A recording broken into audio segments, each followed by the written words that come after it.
نحمده ونصلي على رسوله الكريم اعوذ بالله من الشيطان الرجيم بسم الله الرحمن الرحيم حضرت زید بن ثابت رضی اللہ تعالی عنہ. زید ان کا نام، کنیت ابو سعید، ابو خارجہ، ابو عبد الرحمن مختلف القاب سے نوازے گئے. مقری، فرزی، کاتب الوحی، حبر الامت القاب. قبیلہ خزرج کے خاندان بنو نجار سے ان کا تعلق، اور نسب نامہ زید بن ثابت بن زحاق بن زید بن لوزان بن عمر بن عبد بن عوف بن غنم بن مالک بن نجار. والدہ کا نام نوار بنت مالک. یہ حضرت انس بن مالک کے خاندان سے تھیں، اور والد کے حوالے سے ہمیں پتہ چلتا ہے کہ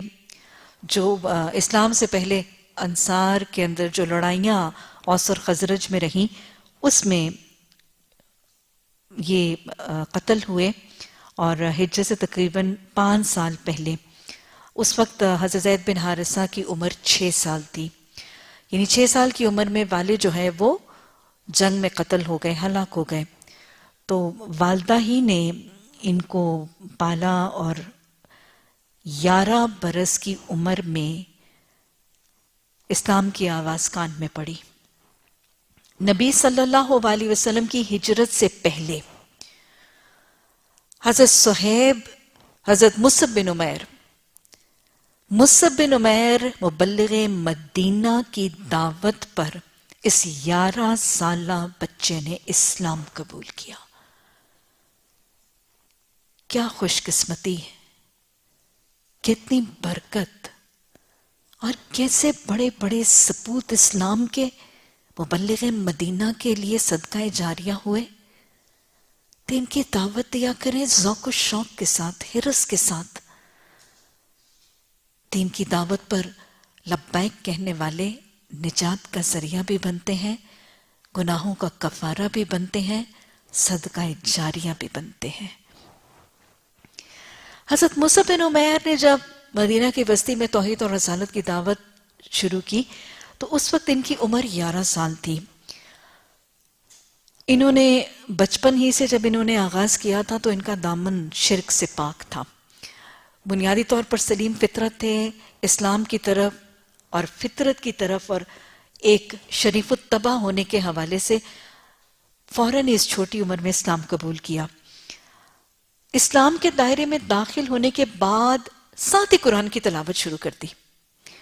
اور قرآن جب پڑھنا شروع کر دیا تو ہمیں پتہ چلتا ہے کہ ان کے گھرانے کے لوگ پھر ان کو بہت عزت سے دیکھتے تھے. اور یہ بھی کتابوں سے پتہ چلتا ہے، روایات سے، کہ جب نبی صلی اللہ علیہ وسلم ہجرت کر کے مکہ سے مدینہ تشریف لائے تو اس وقت ان کو 17 سورتوں کا حفظ موجود تھا. 17 سورتوں کے حافظ ہو چکے تھے اس وقت تک، جب تک نبی صلی اللہ علیہ وسلم ہجرت کر کے مدینہ تشریف لائے. اور جب آپ صلی اللہ علیہ وسلم ہجرت کر کے مدینہ تشریف لائے اور بنو نجار نے اپنا یہ ہونہار بچہ بڑے فخر سے اور بڑی محبت کے ساتھ نبی صلی اللہ علیہ وسلم کے سامنے جب ان کو پیش کیا کہ دیکھیں ہمارا تو چھوٹا سا بچہ بھی 17 سورتوں کا حافظ ہے، تو نبی صلی اللہ علیہ وسلم نے بڑی محبت سے سنا، اور آپ صلی اللہ علیہ وسلم کو بہت بہت اچھا بھی لگا اور اس بچے پر بہت پیار بھی آیا. غزوہ بدر کا جب واقعہ، اس وقت ان کی عمر کچھ روایت میں 13 سال آئی ہے، کچھ میں اس سے کچھ تھوڑی سی فرق آئی ہے. لیکن غزوہ بدر میں چونکہ عمر اتنی چھوٹی تھی، کم سنی کی وجہ سے نبی صلی اللہ علیہ وسلم کے ساتھ انہوں نے بہت زیادہ خواہش کا اظہار کیا. نبی صلی اللہ علیہ وسلم نے جب سے ان کی زبان سے وہ قرآن کی تلاوت سنی تھی، کیونکہ ان کی آواز بھی بہت خوبصورت تھی، ان کی تلاوت بھی بہت خوبصورت تھی، اور ہمیں پتہ چلتا ہے کہ جب ان کے قبیلے والے بنی نجار جب ان کو لے کر آئے تھے تو ان کی والدہ بھی ساتھ تھیں، اور ان کی والدہ نے نبی صلی اللہ علیہ وسلم سے یہ تذکرہ کیا تھا کہ یہ ویسے قرآن پڑھتے ہیں جیسے آپ پر اتارا گیا ہے، جیسے نازل کیا گیا ہے. اور نبی صلی اللہ علیہ وسلم نے اس بات کی تصدیق بھی کی جب آپ نے اتنے چھوٹے سے بچے سے اتنا پیارا قرآن اور تلاوت سنی. تو آپ کی تلاوت، آپ کے حفظ، آپ کے اتنی چھوٹی عمر قبول اسلام کی وجہ سے نبی صلی اللہ علیہ وسلم کے ہاں بڑے محبوب تھے اور بہت درجہ تھا.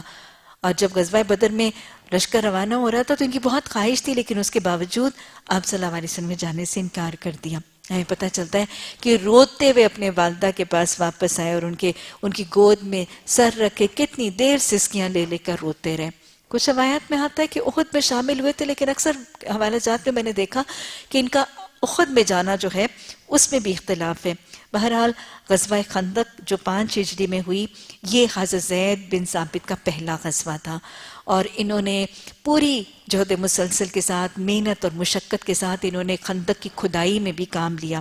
اور چھوٹی عمر کے تھے تو ایک دن خندق کھودتے کھودتے تھک کے سو گئے. تو ہمیں پتہ چلتا ہے کہ صحابہ کرام اور جو ساتھی ارد گرد تھے، اور انہوں نے دیکھا کہ یہ چھوٹا سا بچہ بھی ہاتھ میں کوئی کھودنے کی چیز لے کے وہ سوئے ہوئے ہیں. تو کچھ لوگوں نے مذاق بھی اڑایا. تو آپ صلی اللہ علیہ وسلم نے فرمایا کہ اے نیند کے باپ اٹھ جاؤ،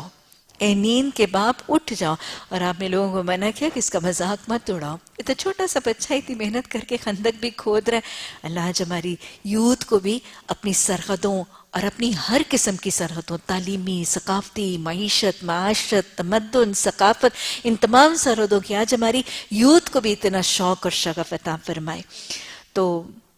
آپ صلی اللہ علیہ وسلم نے بہت زیادہ منع فرمایا. اور غزوہ تبوک کے حوالے سے ہمیں پتہ چلتا ہے کہ رسول اللہ صلی اللہ علیہ وسلم کے ساتھ غزوہ تبوک میں بھی تھے. پہلے 2 غزووں میں اس لیے نہیں تھے کیونکہ عمر چھوٹی تھی، اس کے بعد جب عمر پوری ہوئی تو پھر لگاتار غزووں میں شامل ہوتے رہے. غزوہ تبوک میں نبی صلی اللہ علیہ وسلم کے ساتھ اس لشکر میں شامل تھے،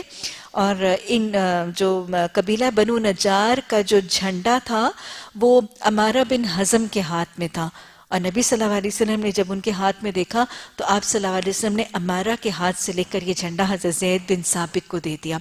تو اس پر انہوں نے کہا کہ یا رسول اللہ صلی اللہ علیہ وسلم، یہ مجھ سے عمر میں بہت چھوٹا ہے اور میں اس سے عمر میں بہت بڑا ہوں اور طاقت میں بھی زیادہ ہوں، تو آپ نے علم مجھ سے لے کے اس کو کیوں دے دیا، چھوٹے بچے کو کیوں دے دیا؟ تو آپ صلی اللہ علیہ وسلم نے فرمایا مجھے قرآن کا لحاظ مد نظر ہے، زید تم سے زیادہ قرآن جانتا ہے. تو قرآن کے حامل اور قرآن کے عامل اور قرآن کے حافظ اور قرآن سے شغف رکھنے والے اور خوبصورتی سے تلاوت کرنے والے کا درجہ میرے محبوب صلی اللہ علیہ وسلم کے ہاں کیسے. اللہ ہمیں یہ نعمتیں عطا فرما دے. اور رسول اللہ صلی اللہ علیہ وسلم کے ساتھ لشکروں میں موجود ہوتے تھے. ہمیں پتہ چلتا ہے کہ آپ صلی اللہ علیہ وسلم کی حیات طیبہ میں آپ صلی اللہ علیہ وسلم نے ان کو قرآن کی کتابت کے لیے اور لکھنے کے لیے جو ہے وہ منتخب فرمایا تھا، اور آپ کاتب وحی تھے. ہمیں پتہ چلتا ہے کہ رسول اللہ صلی اللہ علیہ وسلم ان کے پاس زبان کو جاننے کا فہم بہت زیادہ ہے، اور اللہ کے رسول صلی اللہ علیہ وسلم نے ان سے یہ کہا تھا کہ زید عبرانی سیکھ کر میری مدد کرو، کیونکہ آپ صلی اللہ علیہ وسلم نے فرمایا کہ یہ لوگ عبرانی زبان میں کچھ اپنی کتابوں کی کچھ ایسی باتیں کہہ دیتے ہیں جو صحیح نہیں ہوتی، تو تم عبرانی سیکھو. اور کچھ روایت میں ہمیں یہ پتہ چلتا ہے کہ حضرت زید بن ثابت نے 20 دنوں میں عبرانی زبان نبی صلی اللہ علیہ وسلم کے اس معاملے میں انہوں نے سیکھی. اور کاتب وحی ہونے کے ساتھ ساتھ ہمیں یہ پتہ چلتا ہے کہ چونکہ وحی کی کتابت کی ذمہ داری دی گئی تھی، تو حضرت زید جو چیز اس وقت ان کے پاس میسر ہوتی تھی اس پر اس کو وحی کو لکھ لیا کرتے تھے. اور اسی کتابت وحی کی وجہ سے نبی صلی اللہ علیہ وسلم کے ساتھ بہت ہوتے تھے، ہر وقت نبی صلی اللہ علیہ وسلم کے ساتھ سائے کی طرح ہوتے تھے. اور یہ وہ جلیل القدر صحابی ہیں رسول اللہ صلی اللہ علیہ وسلم کے کہ جن کی ران کے اوپر نبی صلی اللہ علیہ وسلم کا سر مبارک تھا اور ان پر وحی کی کیفیت جو ہے وہ طاری ہوئی. اور وہ خود کہتے ہیں کہ آپ صلی اللہ علیہ وسلم کا سر اتنا بھاری اور اتنا بوجھل ہو گیا کہ مجھے لگتا تھا کہ میرے جوڑ اور میری ہڈیاں جو ہیں وہ کھل جائیں گی اور ہڈیاں میری چور چور ہو جائیں گی. تو یہ وہ خوش نصیب صحابی تھے کہ جن کی گود میں رسول اللہ صلی اللہ علیہ وسلم کا سر تھا اور ان پر وحی کی کیفیت، انہوں نے وحی کی کیفیت اور اس مشقت کو محسوس بھی کیا اور امت تک بھی پہنچایا. اور پھر اللہ سبحانہ تعالیٰ نے ان کو، جنہوں نے اتنی چھوٹی عمر میں قرآن کے ساتھ اپنا تعلق استوار بھی کیا تھا، اس میں استقامت بھی رکھی تھی، اس کا حفظ بھی کرنا شروع کیا، اور پھر چھوٹی عمر سے نبی صلی اللہ علیہ وسلم کی تاکید پہ عبرانی بھی سیکھی، دین کی معاونت اور سربلندی کے لیے، پھر قرآن کی کتابت کے کام پہ بھی مامور ہوئے، اللہ سبحانہ تعالیٰ نے پھر ان سے اور بھی بہت بڑا کام لیا، قرآن کی حفاظت کا وہ کام، قرآن کو جمع کرنے کا کام جو ہے وہ اللہ سبحانہ تعالیٰ نے ان کے ہاتھوں سے کروایا تھا۔ وہ بخاری کی طویل حدیث ہے، ہمیں پتہ چلتا ہے کہ جب جنگ یمامہ میں مسیلمہ کذاب کے خلاف جو جنگ یمامہ ہوئی، اس میں 70 حافظین شہید ہو گئے۔ تو جب 70 حافظین اکرام شہید ہوئے تو حضرت ابوبکر صدیق رضی اللہ تعالیٰ عنہ کو شدید پریشانی اس بات پر ہوئی کہ کہیں اب قرآن کی آیات جو ہیں وہ نعوذ باللہ کہیں غیر محفوظ نہ ہو جائے۔ اللہ نے حفاظت کا ذمہ لیا ہوتا ہے، لیکن اس کی حفاظت کے لیے اللہ سبحانہ تعالیٰ اپنے چنے ہوئے نفوس کو منتخب کرتا ہے، اور پھر ان کے دلوں میں وحی کے ذریعے اللہ القا کر کے وسیلے، سبب، اسباب بناتا ہے اپنے کلام کی حفاظت کے لیے۔ تو حضرت ابوبکر صدیق رضی اللہ تعالیٰ عنہ کے دل میں یہ خواہش آئی کہ چونکہ حافظین کرام شہید ہو گئے اور اتنی کثیر جماعت شہید ہو گئی ہے، تو ہم کیا کریں، ہم اس قرآن کو لکھوا لیں۔ اور حضرت ابوبکر صدیق کا سینہ اللہ سبحانہ تعالیٰ نے کھولا، انہوں نے حضرت عمر رضی اللہ تعالیٰ عنہ سے مشاورت کی، لیکن حضرت عمر رضی اللہ تعالیٰ عنہ نے یہ فرمایا کہ یہ کام جو نبی صلی اللہ علیہ وسلم نے اپنی حیات طیبہ میں اس کو جمع کرنے اور اسی کتابت کا باقاعدہ کام نہیں کیا تو میں وہ کام نہیں کروں گا۔ لیکن پھر حضرت ابوبکر صدیق نے قائل کیا، اور حضرت عمر رضی اللہ تعالیٰ عنہ فرماتے ہیں کہ پھر اللہ سبحانہ تعالیٰ نے میرا سینہ بھی اس بات کے لیے کھول دیا جس کے لیے حضرت ابوبکر صدیق رضی اللہ تعالیٰ عنہ کا سینہ کھولا تھا۔ اور پھر اس کام کے لیے انہوں نے نگاہ امتیاز جو ہے وہ کس کے اوپر منتخب کیا گیا تھا، حضرت زید بن ثابت کو، کیونکہ یہ کیا کرتے تھے، یہ کاتب تھے وحی کے۔ اور حضرت زید بن ثابت کہتے ہیں کہ ان دونوں صحابہ اکرام رضی اللہ تعالیٰ عنہما، انہوں نے مجھے بلایا تو پھر میں قائل نہیں تھا، کیونکہ بہت بڑی بات تھی، بہت ذمہ داری تھی۔ پھر ان دونوں نے کہتے ہیں مجھے قائل کیا تو میرا سینہ بھی ویسے کھل گیا جیسے حضرت ابوبکر اور حضرت عمر رضی اللہ تعالیٰ عنہما کا تھا۔ اور پھر ہمیں پتہ چلتا ہے کہ حضرت ابوبکر نے ان کے ساتھ رضی اللہ تعالیٰ عنہ، ان کے ساتھ 75 لوگوں کی جماعت، 75 ہیلپرز جو ہیں وہ حضرت ابوبکر صدیق رضی اللہ تعالیٰ عنہ نے ان کے ساتھ جو ہیں وہ ایسوسیٹ کیے، اور کیسے وہ ڈھونڈ کے قرآن کو کہیں شاخوں پر، کہیں پتھروں پر، کہیں ہڈیوں پر، اور ظاہر ہے یہ وہی لوگ کر سکتے تھے جو خود حافظین کرام ہیں، اور پھر کیسے اس کا نسخہ تیار کیا گیا۔ پہلے وہ جو قرآن کا نسخہ مکمل کیا گیا تھا، تیار کرنے کے بعد وہ پہلے حضرت ابوبکر صدیق رضی اللہ تعالیٰ عنہ کے پاس رہا، پھر حضرت عمر رضی اللہ تعالیٰ عنہ کے دور خلافت میں ان کے پاس رہا، اور پھر آخری ایام میں حضرت عمر رضی اللہ تعالیٰ عنہ نے حضرت حفصہ ام المومنین حضرت حفصہ رضی اللہ تعالیٰ عنہ کے ان کے حوالے کیا، اور پھر ان کے ہی مکان میں رہا۔ اور پھر حضرت عثمان رضی اللہ تعالیٰ عنہ کے دور میں اسی کو سرکاری نسخہ بنا کے اس کی کاپیز جو ہیں وہ تیار کی گئیں، اور اللہ سبحانہ تعالیٰ نے ان کی اتنی مدد کی اور اتنی ان کے لیے آسانی کی۔ ہمیں پتہ چلتا ہے کہ حضرت زید بن ثابت کا اس کے علاوہ مدینہ کی سیاست میں جو آپ صلی اللہ علیہ وسلم کی حیات طیبہ کے بعد جو خلافت راشدہ کا دور ہے، اس میں بھی ان کا بہت ایمننٹ اور بہت امپورٹنٹ اور بڑا مثبت پازیٹیو کردار ہے۔ نبی صلی اللہ علیہ وسلم کی وفات کے بعد جب خلافت کے معاملے میں ایک تھوڑا سا فتنہ رائز کیا تو سب سے پہلے انصاری جنہوں نے حضرت ابوبکر صدیق رضی اللہ تعالیٰ عنہ کی تائید کی تھی وہ حضرت زید بن ثابت تھے،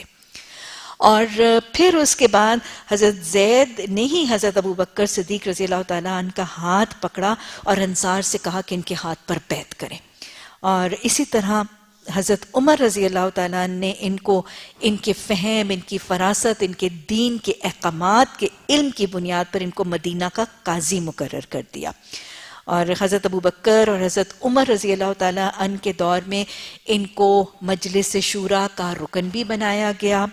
اور اسی طرح حضرت عمر رضی اللہ تعالیٰ عنہ کے دور میں ان کو بیت المال کی جو ذمہ داری ہے وہ بھی دی گئی، اور حضرت عمر رضی اللہ تعالیٰ عنہ تو ان پہ اتنا زیادہ اعتماد کرتے تھے کہ جب وہ مدینہ سے کہیں سفر پر تشریف لے جاتے تھے تو ان کو پیچھے اپنا نائب اور جانشین بنا کر خلافت کے پوسٹ پر چھوڑ کے جاتے تھے۔ تو حضرت عمر رضی اللہ تعالیٰ عنہ کے دور خلافت میں حضرت زید نے 3 موقعوں پر ان کی جانشینی کا فریضہ جو ہے وہ سر انجام دیا. مال غنیمت کی تقسیم، ان کی امانت اصل میں تھی، بہت زیادہ صاحب ایمان اور امانت دار تھے. سچائی اور امانت داری ان کا ایک بہت زیادہ بنیادی صفت تھی ان کے مزاج. نبی صلی اللہ علیہ وسلم کے حوالے سے ہمیں پتہ چلتا ہے